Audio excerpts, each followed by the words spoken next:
Losing my job was like having the rug pulled out from under me.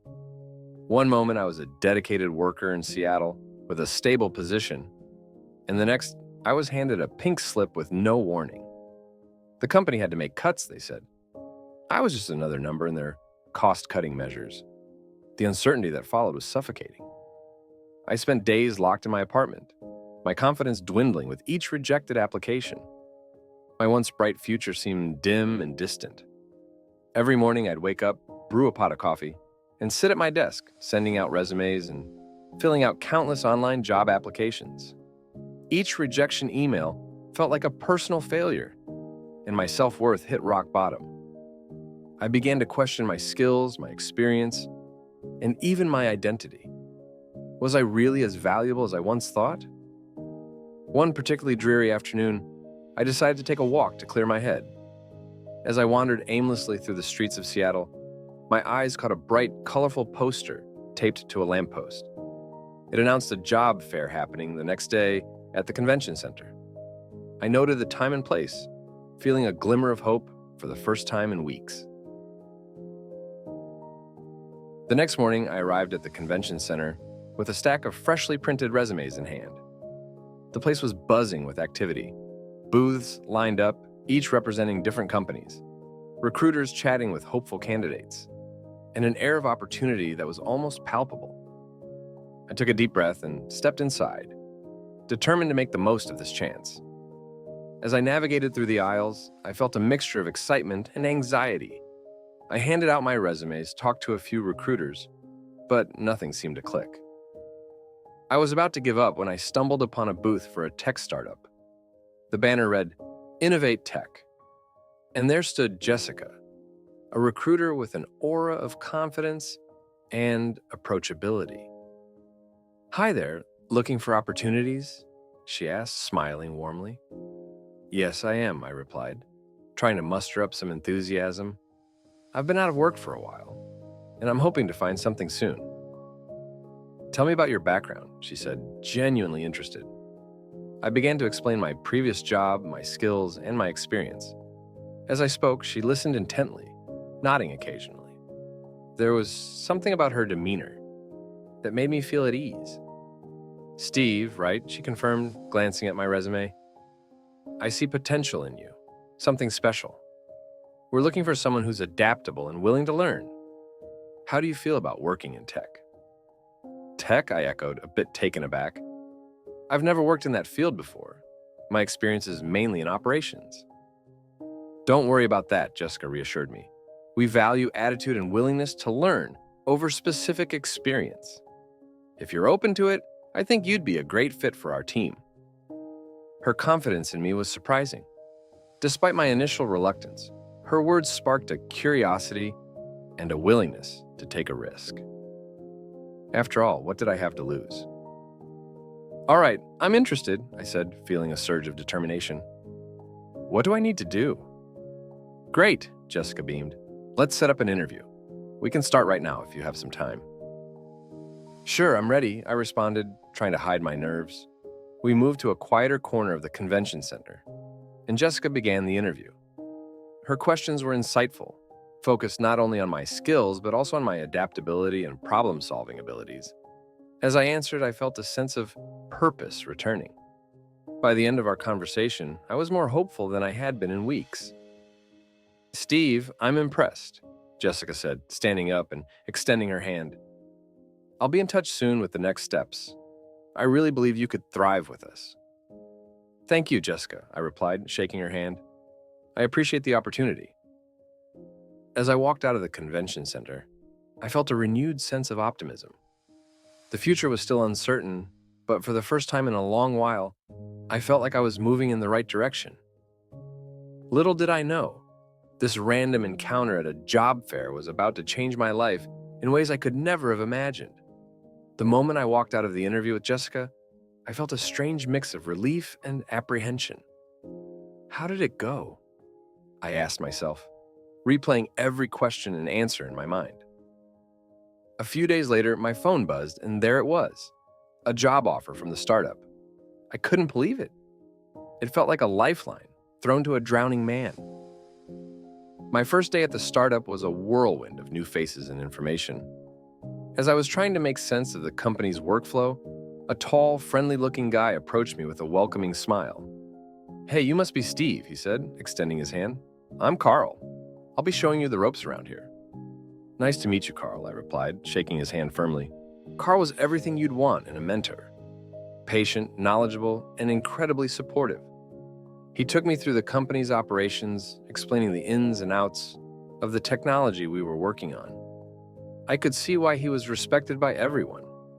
His dedication was evident in every word and action. "Don't worry if you feel overwhelmed at first," Carl said during one of our many training sessions. "I felt the same way when I started. Just take it one step at a time." His reassurance was exactly what I needed. I threw myself into the work, eager to prove myself. Slowly but surely, I began to grasp the complexities of the projects. The environment was fast-paced and demanding, but I thrived on the challenge. For the first time in a long while, I felt a sense of purpose. Jessica would occasionally check in on me, and her encouragement was a constant source of motivation. "You're doing great, Steve," she said one afternoon. "I had a good feeling about you from the start." As weeks turned into months, I began to find my footing. Carl and I became an unstoppable team, driving innovative solutions that gained the attention of higher-ups. Our collaborative efforts started to pay off, and the startup began to flourish. One evening, after a particularly successful project launch, Carl and I decided to grab a beer at a local bar to celebrate. "To our success," Carl toasted, clinking his glass against mine. "To our success," I echoed, feeling a surge of camaraderie and gratitude. Working closely with Carl, I learned not just about the job, but also about myself. He was more than a colleague. He was a friend who believed in me when I struggled to believe in myself. "You're a natural leader, Steve," Carl said one day as we wrapped up a meeting. "I wouldn't be surprised if you moved up the ranks quickly." I laughed it off, but his words planted a seed of ambition in me. I began to take on more responsibility, eager to contribute even more to the company's success. My confidence grew with each passing day, and I started to realize that losing my previous job was a blessing in disguise. Then the day came. Jessica called me into her office with a serious expression that masked a hint of excitement. "Steve, I have some big news," she began. "The management has been very impressed with your performance. We're offering you a promotion to a leadership position." I was stunned. "Really? That's incredible." "You've earned it," she said, smiling warmly. "Your hard work and dedication haven't gone unnoticed." Walking out of her office, I felt a swell of pride and accomplishment. I couldn't wait to share the news with Carl. "Guess what?" I said, approaching his desk. "I've been promoted." Carl's face lit up with genuine happiness. "I knew it! Congratulations, Steve. You deserve it." As I embraced this new role, I felt a renewed sense of purpose and excitement for the future. My journey from despair to hope had come full circle, and I was ready to take on whatever challenges lay ahead. With Carl by my side and the support of my colleagues, I knew that this was just the beginning of a promising new chapter in my life. With my promotion, I found myself thrust into a whirlwind of new responsibilities and challenges. Leading a team was something I'd never done before, and the pressure to make strategic decisions was immense. Every day I would sit at my desk poring over data, brainstorming innovative ideas, and trying to foster a collaborative environment among my team members. It wasn't easy, but the thrill of seeing our projects succeed made it all worthwhile. Carl, my mentor and now close friend, continued to be an invaluable resource. "Steve, you've got this," he would often say, his voice brimming with confidence. "Just trust your instincts. And remember, we're all here to support you." However, as time went on, I began to notice subtle inconsistencies in Carl's actions and words. For instance, he would sometimes provide conflicting reports on the same project, or seem unusually evasive when discussing certain financial aspects. It was nothing overtly suspicious, but enough to plant a seed of doubt in my mind. One evening, while we were working late, I decided to address my concerns subtly. Carl, I started, trying to keep my tone casual. I noticed some discrepancies in the latest financial report. Do you think we should look into it? Carl looked up from his computer, his expression unreadable. Oh, those? Just minor errors, Steve. I've already taken care of them. No need to worry. His reassurances should have put my mind at ease, but they didn't. I couldn't shake off the feeling that something was off. Around the same time, Jessica, who had been keeping a close eye on my progress, also seemed to sense that something was amiss. One afternoon, she called me into her office. "Steve, how are you adjusting to your new role?" she asked, her eyes scanning my face for any signs of stress. "It's been challenging, but I'm managing," I replied, trying to sound more confident than I felt. She nodded, then leaned in slightly. "I've been reviewing some of the reports and noticed a few irregularities. Have you observed anything unusual?" I hesitated, weighing my words carefully. "Well, yes, I have. But Carl assured me they were just minor errors." Jessica's expression hardened. "I'm not so sure. I think there's more to it. I'm going to look into this further." Days turned into weeks, and while I continued to implement changes that propelled the startup to new heights, the nagging doubts about Carl persisted. Jessica's investigation seemed to hit a wall, but she never gave up. One evening, she called me with a sense of urgency in her voice. "Steve, I found something," she said. "Meet me in the conference room." When I arrived, Jessica had a stack of documents spread out on the table. "Look at this," she said, pointing to a series of transactions. "These don't add up. Carl has been diverting funds to an offshore account." I stared at the documents, shock and disbelief coursing through me. "Are you sure?" I asked, my voice barely above a whisper. Jessica nodded grimly. "I've triple-checked everything. We need to act on this, but we have to be careful." My mind raced as I processed the information. Carl, the person who had been my guide and friend through my journey at the startup, was involved in something shady. The sense of betrayal was overwhelming, but I knew I couldn't let it cloud my judgment. The company's success and integrity were at stake. "Okay," I said, taking a deep breath. "What's our next move?" Jessica laid out a plan to gather more evidence and prepare for a confrontation. As I left the conference room, I felt a mix of determination and dread. I had to confront Carl, but I wasn't sure how he would react. The success I had achieved felt tainted by the looming shadow of his deceit. However, I knew that facing this challenge head-on was the only way to ensure the company's future and my own integrity. In the days that followed, I focused on my work, implementing changes and driving the team towards greater success, but always with a watchful eye on Carl. The upcoming confrontation weighed heavily on my mind, but I knew that with Jessica's support, we would uncover the truth and navigate through the storm. I remember the exact moment Jessica walked into my office with that concerned look on her face. She closed the door behind her, making sure no one could overhear our conversation. "Steve, we need to talk," she said, her voice a mix of urgency and caution. "What's going on, Jessica?" I asked, putting down the project report I was working on. "I've been looking into something, and I think you need to see this," she replied, handing me a stack of documents. As I sifted through the papers, my heart sank. They were financial records, and the discrepancies were glaring. "What am I looking at?" I asked, though deep down, I already had an inkling. "These are records that show Carl has been diverting company funds into a personal account. It's been going on for months, maybe even longer," Jessica explained, her eyes scanning my face for a reaction.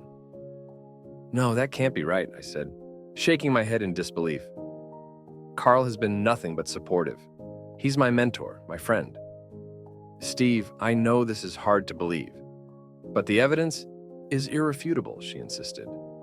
I felt a knot in my stomach. Carl had been there for me since day one. He was the one who showed me the ropes, who celebrated my successes and helped me through my failures. "I need to talk to him," I said, my voice barely above a whisper. The confrontation with Carl was one of the hardest things I've ever had to do. I found him in the break room, casually sipping his coffee, as if nothing was amiss. "Carl, we need to talk," I said, trying to keep my voice steady. Sure, Steve, what's up? He replied, all smiles. Not here, I said, gesturing for him to follow me to my office. Once the door was closed, I turned to face him. Jessica found something serious. His smile faded. What are you talking about? These, I said, slamming the documents on my desk. These records show you've been stealing from the company. Carl's face went pale. Steve, I can explain. Explain what, Carl? That you've been lying to everyone? That you've been lying to me? I could feel my anger rising, but I forced myself to stay calm. Look, it's not what you think, he said, desperation creeping into his voice. I was going to put it back. I just needed some time. Needed time for what? To make a fool out of all of us? I snapped. I trusted you, Carl. You were like a brother to me. Carl's expression hardened. You don't understand. I had no choice. There's always a choice, I shot back, and you made the wrong one. Realizing he was cornered, Carl's demeanor changed. Fine, go ahead, tell the CEO. But you'll never prove it. I've covered my tracks too well. I took a deep breath, trying to steady myself. We'll see about that, I said, gathering the documents. I'm taking this to the CEO. As I left my office, I could feel Carl's eyes burning into my back. The weight of his betrayal was almost too much to bear, but I knew I had to see this through. The meeting with the CEO was tense. I presented all the evidence Jessica and I had gathered. At first, he was skeptical. These are serious accusations, Steve. Are you sure about this? He asked. Yes, sir, I replied, my voice firm. Jessica and I have double-checked everything. Carl has been stealing from the company. Jessica, who had joined me for the meeting, nodded in agreement. I've also found additional evidence that corroborates Steve's findings, she added, handing over more documents. The CEO reviewed everything, his expression growing more serious by the minute. Finally, he looked up. Call Carl in here, he instructed his assistant. When Carl entered the room, he tried to maintain his composure, but it was clear he was nervous. What's this about? He asked, eyeing the documents on the CEO's desk. We've found evidence that you've been diverting company funds, the CEO said bluntly. Carl's face turned a shade paler. That's a lie, he stammered. Steve is trying to set me up. Enough, the CEO said, cutting him off. The evidence is clear. You have two choices. Confess now and face the consequences.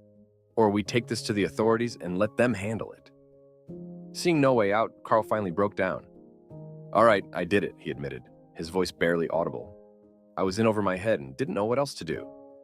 The room was silent for a moment. Then the CEO spoke. You're fired, Carl, and we will be pursuing legal action. As Carl was escorted out of the building, I felt a mix of emotions. Relief that the truth was out, but also a deep sense of loss. Carl had been more than just a colleague, he had been a friend. Jessica placed a hand on my shoulder. You did the right thing, Steve, she said softly. I know, I replied, though it didn't make the pain any less. The fallout from Carl's betrayal was a turning point for me.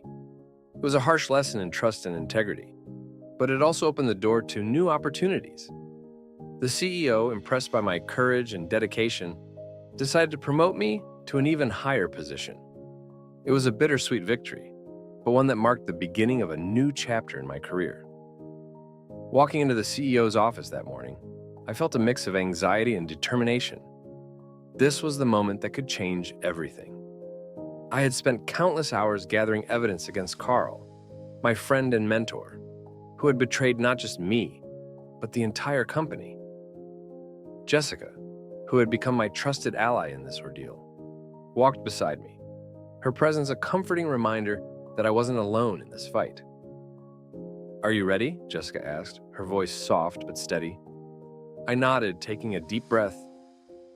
As ready as I'll ever be. Let's do this. The CEO, Mr. Thompson, was already seated behind his massive mahogany desk when we entered. He looked up, his expression unreadable. Steve, Jessica, he greeted us, motioning for us to sit. You said you had something urgent to discuss. Yes, Mr. Thompson, I began, my voice wavering slightly. It's about Carl. We have reason to believe he's been embezzling funds from the company. Mr. Thompson raised an eyebrow, skepticism clear on his face. That's a serious accusation, Steve. Do you have any proof? I glanced at Jessica, who handed me a folder thick with documents. We do, I said, passing the folder to Mr. Thompson.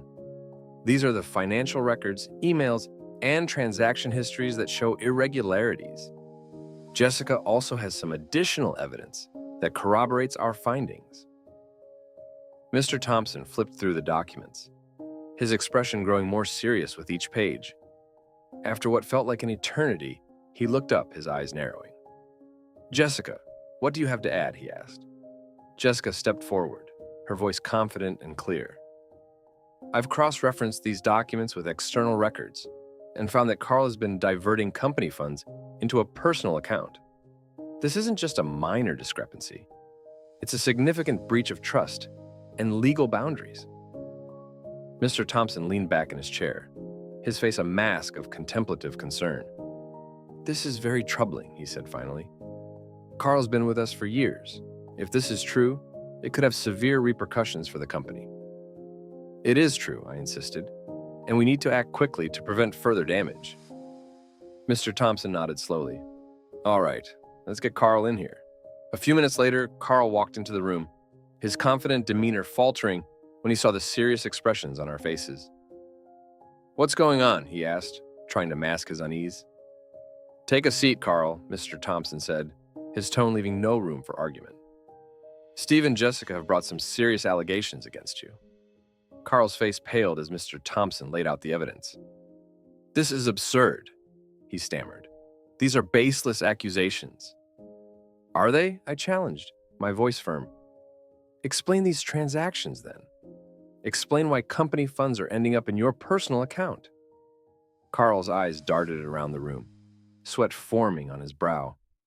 Finally, he slumped in his chair, defeated. All right, he muttered. I did it. But it's not what you think. I had my reasons. Whatever your reasons were, Mr. Thompson said coldly, they don't justify your actions. You're fired, effective immediately, and we will be pursuing legal action. Carl's face contorted with anger and fear, but he didn't argue. He knew the game was over. As he was escorted out, a heavy silence filled the room. Steve, Mr. Thompson said, turning to me, your integrity and dedication to this company are commendable. You've shown true leadership in a difficult situation. Thank you, Mr. Thompson, I replied, relief washing over me. I just did what I thought was right. And you did it well, he said. Effective immediately, I'm promoting you to Vice President of Operations. Your vision and honesty are exactly what we need. I was stunned. Thank you, sir. I won't let you down. I know you won't, he said with a rare smile. And there's one more thing. The board has decided to offer you a significant equity stake in the company. You've earned it. I was speechless. This was beyond anything I had ever imagined. Thank you, sir. This means more to me than I can express. As I left the office, Jessica walked beside me, a proud smile on her face. You did it, Steve, she said. You really did it. No, I replied, smiling back at her. We did it. I couldn't have done this without you. The journey had been long and painful, filled with unexpected twists and betrayals. But standing there, I realized that sometimes the greatest challenges lead to the most rewarding triumphs.